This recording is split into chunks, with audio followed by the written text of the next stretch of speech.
Edwards third, Biffle fourth, Jimmy Johnson, Earnhardt, Gordon, Martin, Truex, and Rudeman, the top 10. Kurt Busch. That is the third car to spin off the front bumper of Kurt Busch today. Got something sticky on the front of his car, too. Guys, we'll be coming to 2 laps to go. We're not done yet. 85 lead changes. Paul Menard trying to win his first Sprint Cup race. Uh-oh. You know what those two up on the top are saying, don't you? Where'd they come from?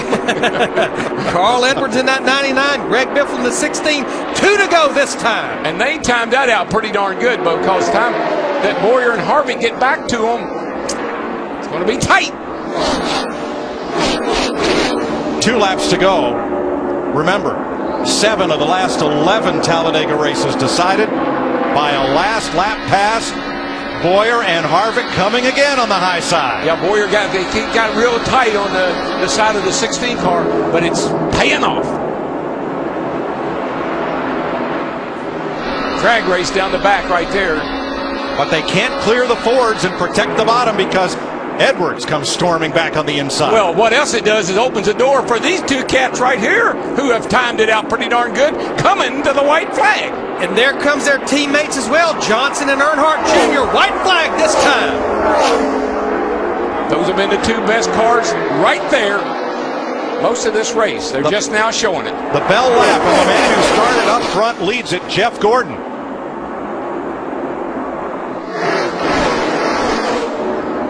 But here comes the next 2 pair. These 2 cats right here, they may have timed it out too. Let's see what happens down the back. Now they will get a draft off Mark Martin. And here's the slingshot to the outside. Stay together.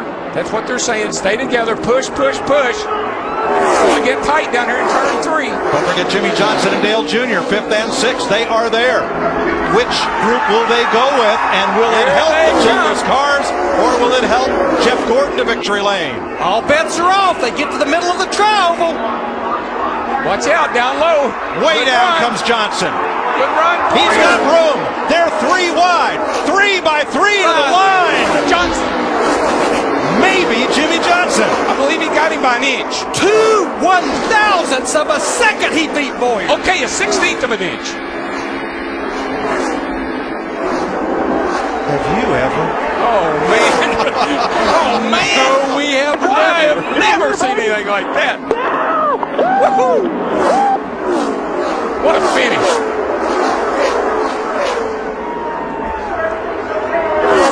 That's how you do teammates, man. Go up and congratulate them. Both y'all won that race. Both y'all.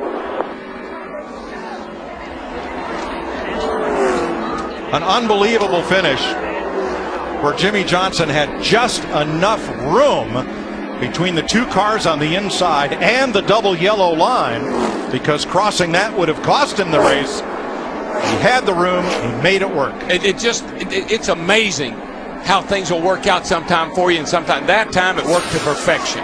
Watch this.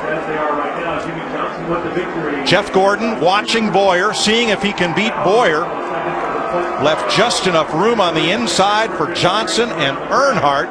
Right there in the tri-oval, it's Boyer's race. Yeah, it looks like Boyer's pulling ahead, but then all of a sudden he hit that wall of air. There comes that 48. But Darrell, the start-finish line here is 1,000 feet further. And look how close it is, 4 wide at the wire. That is just a beautiful thing right there. 2, 4, 6, 8 cars. So close, we can hardly capture it with our stop-motion camera. There's a look at it, and there is the margin. Darrell, this so reminds me of 1981, when you're looking over at Terry Labonte to make sure you beat him. Today, Jimmy Johnson was the Ron Bouchard of 1981 who swept to the inside and won it. Mark Martin saw the 48 coming, but he couldn't do anything about it.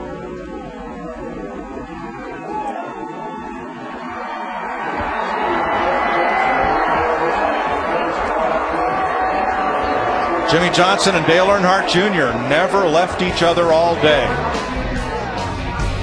And look at the Exmo, the Fox Exmo look of the finish as Jimmy looks for the checkered flag at the start-finish line.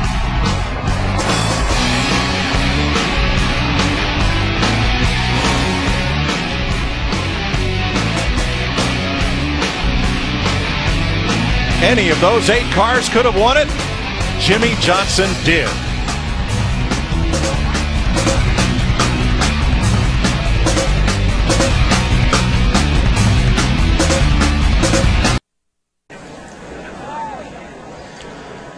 Welcome back to Talladega. Jimmie Johnson celebrates. Entering turn 3, he was 5th. At the finish line, he was first. He and Dale Earnhardt Jr. celebrate Johnson's win. Here they are, coming down the back straightaway, 5th and 6th. I think what really helped them was when the 24 and the 5 got side by side, and the 33 and the 29. They gave the 48 and the 88, Jimmie Johnson and Dale Jr. That gave him a real suck right up to the back of this foursome right here. Now, when these 4 cars are running side by side, you've got to find a place to go. Thought about the outside, but knew he couldn't do it. Right here, Mark Martin could have maybe saved the win for Jeff Gordon, but he didn't get down in front of Johnson quick enough. Johnson got to suck off of all those cars, beat everybody to the line first. Look at Carl Edwards. He was 3 car lengths back exiting turn 4, and he almost gets to Johnson at the finish line. Jimmie picked up the flag from the starter and brought it to his teammate and wingman, Dale Earnhardt Jr. That's sweet right there, boys. This ties the Ricky Craven Kurt Busch finish at Darlington for the closest margin of victory since the advent of electronic scoring in the Sprint Cup Series. We were there. At Darlington, 2003.